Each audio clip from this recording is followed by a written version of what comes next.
The face of public media in Western New England is changing as WGBY Public Television and New England Public Radio announce plans to join to form a new multimedia organization, New England Public Media. Ray Hershel sat down with WGBY General Manager Anthony V. Hayes and NEPR CEO and General Manager Martin Miller to find out more. We're forming it now because we see a great opportunity to work closer together to primarily increase our journalism. That's a primary goal of this partnership. But we also see opportunities to increase our music, our cultural programming, our educational programming, to reach more diverse audience, younger audience, and to really look at digital, especially digital. You know, we've come into a world where there's a lot of competition in a lot of places, and we feel that coming together means we can accelerate the pace of growth so that we can accomplish some of these goals. But journalism is a primary goal behind it. And gentlemen, maybe I can get comments from each of you on this next question. That is, for listeners or viewers, when they hear something of a merger, their first question will be, is this going to impact the programs I see on WGBY or the programs I hear on NEPR? So what's the answer there? What can people expect as viewers of WGBY, these new programs? Okay, and again, thank you very much for that question. Technically, this is not a merger. This is a partnership. This is two companies coming together. NEPR and WGBY, we both do a very good job of serving the community. From my perspective, I think we're better together. This would allow us the opportunity to provide the listeners, the viewers, with more of what they've come to expect from their public media source. The programming that we have currently on our air, we'll continue to have. Mm-hmm. We'll plan to do more on a digital basis. We plan to do more in terms of providing quality content that our audiences can rely on. Mm-hmm. And Mr. Miller, how about the radio end of this partnership? Yeah. Well, as your viewers may know, we have two networks. We have a news network and we have a news and music network, and those will continue to go on the way they are, meaning we will continue to present classical music, jazz, some world music, our signature programs, Morning Edition, All Things Considered. So we are committed to those formats. We're committed to music and culture and to, as Anthony's pointed out, increasing our content that people already depend on and making it more available to people through digital and other ways, education programs and community engagement. So we really are committed to what we're doing. We want to expand on what we're doing.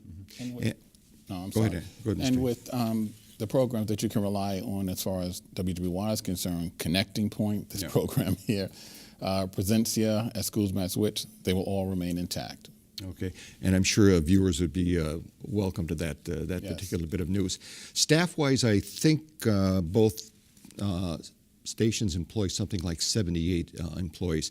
How will this impact the staff? There will be no loss of jobs.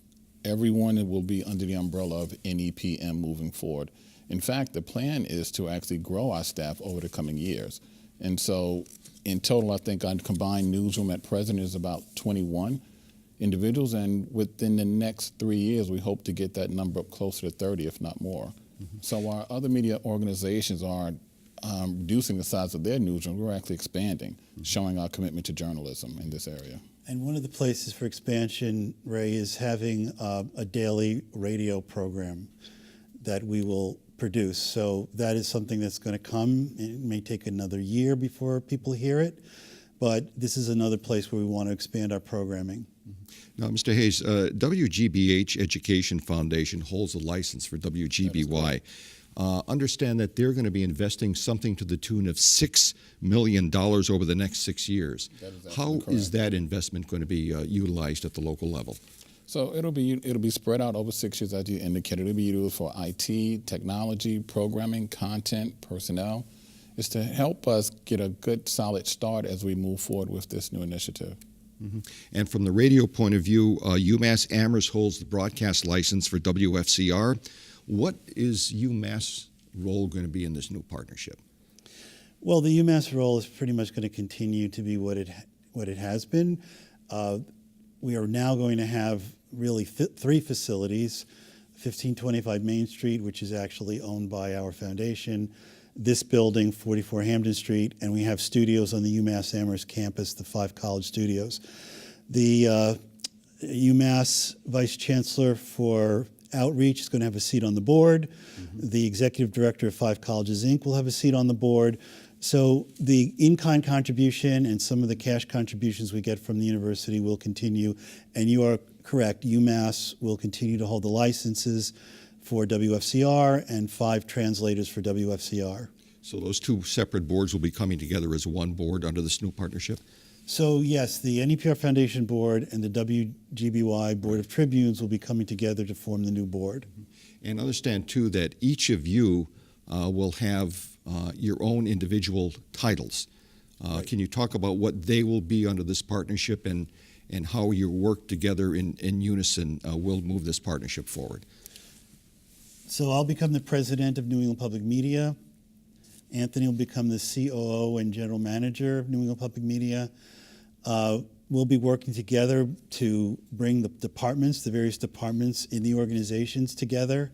Each of us will have different management responsibilities within the organization, and I will report directly to our new board. Mm-hmm. And so since I arrived here, I arrived here at WGBY in July 2017, and one of the first individuals I reached out to upon my arrival was Mr. Martin Miller. Mm-hmm. And so through that time, we've had the opportunity to really get to know each other, and we believe that our management styles are quite compatible, and so thus far we formed a very good working relationship.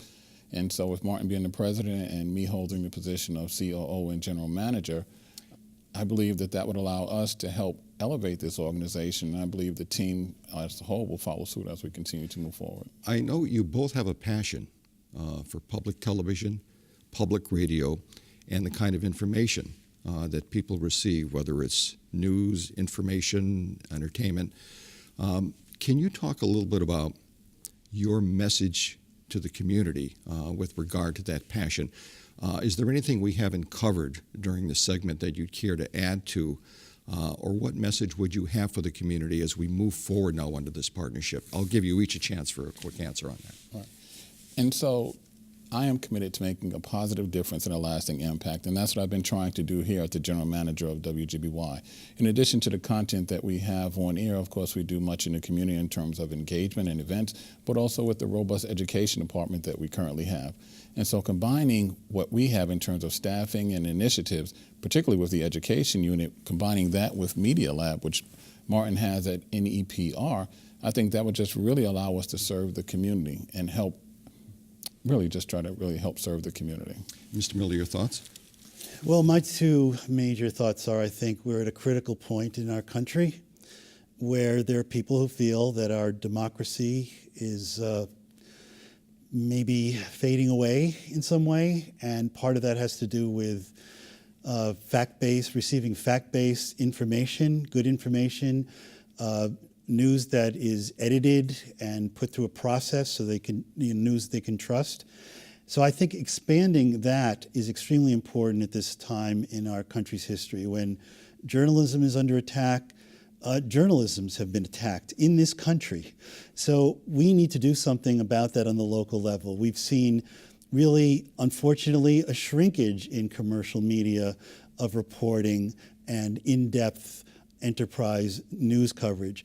So we see a big opportunity for us to serve the community better.